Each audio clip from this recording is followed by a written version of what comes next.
श्री हरिवंश श्री राधा वल्लभ श्री हरिवंश। ओम अज्ञानतिम्रान्धस्य ज्ञानाञ्जना शलाकाया चक्षुरुन्मीलितं येन तस्मै श्री गुरुवे नमः। श्री राधा वल्लभ लाल के गोरे और सांवले चरण यही हमारे जीवन का सर्वस्व है। साधक को दैन्यता धारण करना चाहिए। बिना दैन्य हुए उसे भगवत प्रेम नहीं प्राप्त हो सकता। अपने आप को तृण से भी नीचा समझना चाहिए। भले वह बहुत बड़ी साधना कर रहा है, हमेशा भगवान के नाम का जाप कर रहा है, परंतु उसे यह नहीं सोचना चाहिए कि मैं बहुत बड़ा भजनानंदी हूँ, मैं बहुत बड़ा भक्त हो गया हूँ। ये एक प्रकार का अभिमान है। साधन करने के बाद भगवान का नाम जाप, भगवान का सत्संग, भगवान की सेवा, भगवान का वाणी पाठ करने के बाद दैन्यता अगर नहीं आई तो इसका कोई फल नहीं मिलेगा। क्योंकि अगर दैन्यता नहीं आई है तो अभिमान आ गया है, और अभिमान आने पर भगवान रुष्ट हो जाते हैं। अर्थात भगवान रुष्ट होना के कारण, भगवान रुष्ट होने के कारण क्या करते हैं? भगवान कृपा करते हैं। भगवान उस भक्त के इस विकार को दूर करने के लिए बहुत बड़ी कृपा कर देते हैं। अपने भक्त के विकारों को नहीं देखते, वो जल्द से जल्द इन विकारों को हटा देना चाहते हैं। तो ये भगवान की कृपा है। और उनका रुष्ट होना, ये रुष्ट होना नहीं है, ये उनका प्रसन्न होना ही कहा जाता है। रुष्ट होना अर्थात भगवान आपके पास नहीं आएंगे, छुप जाएंगे, ये है भगवान का रुष्ट होना। इसके मतलब को आप समझिएगा। जब आप दैन्य हो जाओगे तो भगवान आपके समीप, आपके पास ही रहेंगे। अनुभव में आपके स्थिति के अनुसार आपको दिखाई भी देंगे, आपसे बातचीत भी करेंगे, लेकिन दैन्य होना जरूरी है। दैन्यता कैसे? कि मैं किसी योग्य नहीं हूँ। वास्तव में हम किसी योग्य नहीं हैं। हम जो साधन भजन कर रहे हैं वो भगवान के बल से ही कर रहे हैं, भगवान की कृपा से ही कर रहे हैं। वो जितना करवा लें साधन भजन उतना ही हो रहा है। और जो स्थिति, भागवत स्थिति आ रही है, आध्यात्मिक उन्नति हो रही है, वो भगवान की कृपा से ही हो रही है। शरीर में जो बल है, बुद्धि है, विवेक है, भगवान की कृपा से, भगवान के बल से, भगवान के प्रताप से ही इतना बढ़ रहा है, आध्यात्मिक उन्नति की ओर बढ़ रहा है। तो हमें अपना किस बात का अभिमान करना है? हम तो किसी योग्य वास्तव में नहीं हैं, हमें बस यही स्वीकार करना है।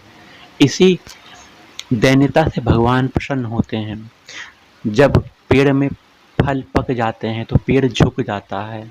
उसी प्रकार जब भगवान से प्रेम हो जाता है तो दैन्यता के कारण वह भक्त भी झुक जाता है, सबको सम्मान देता है, लेकिन अपने को किसी प्रकार की सम्मान की चाह नहीं रखता है। वो सब में भगवान के दर्शन करता है। कोई भी एक साधारण पुरुष भी भगवान का नाम लेता है तो वो दैन्य भक्त उसके चरण धूलि को अपने सर में धारण करने का प्रयास करता है, सर में धारण करता है, क्योंकि उसने भगवान का परम पवित्र, परम कल्याणकारी नाम उसने जाप किया है, नाम लिया है।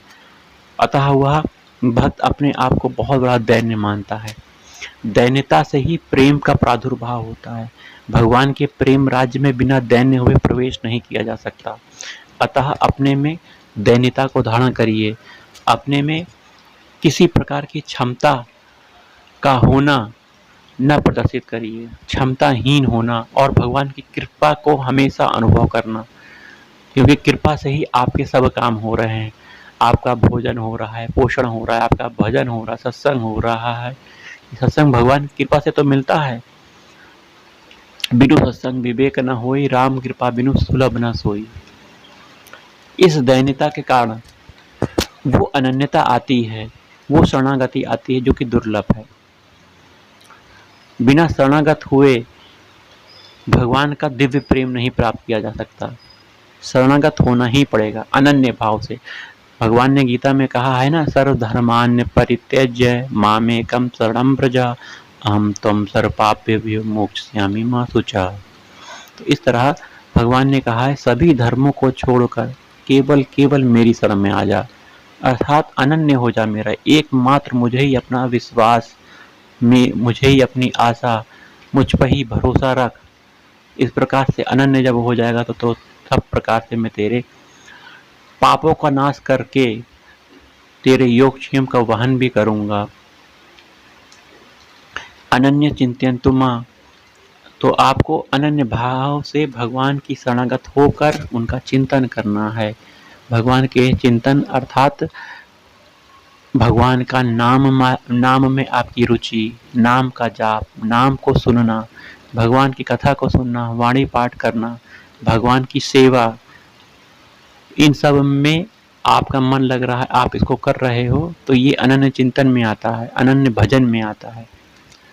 तो सब प्रकार से आपको परम दैन्य बनना है, शरणागत होना है और भगवान से प्रार्थना करनी है कि हे प्रभु, तुम मेरे हो और मैं प्रभु आपका हूँ।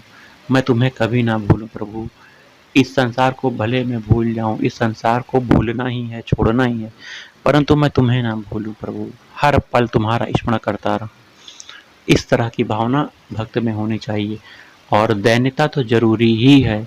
सीता माता का प्रकरण देख लीजिए। जब रावण वाटिका में आते हैं और माता जी से वार्तालाप करते हैं, सीता माता से वार्तालाप करते हैं, तो सीता माता रावण के मुख को नहीं देख रही हैं। माता किसको देख रही हैं? एक तिनके को नीचे रखकर उसको संबोधन करते, उसको देखते हुए, उस तिनके को देखते हुए बातचीत हो रही है। तो अर्थात जो व्यक्ति अभिमान से भगवान के सामने आएगा, सीता माता के सामने अभिमान से रावण आए हैं, तो उन्होंने उनका मुख भी नहीं देखा और बातचीत भी तिनके से कर रही हैं। तो जो व्यक्ति उस तिनके के समान हो जाएगा, तिड़ से भी नीचा हो जाएगा, दैन्य हो जाएगा।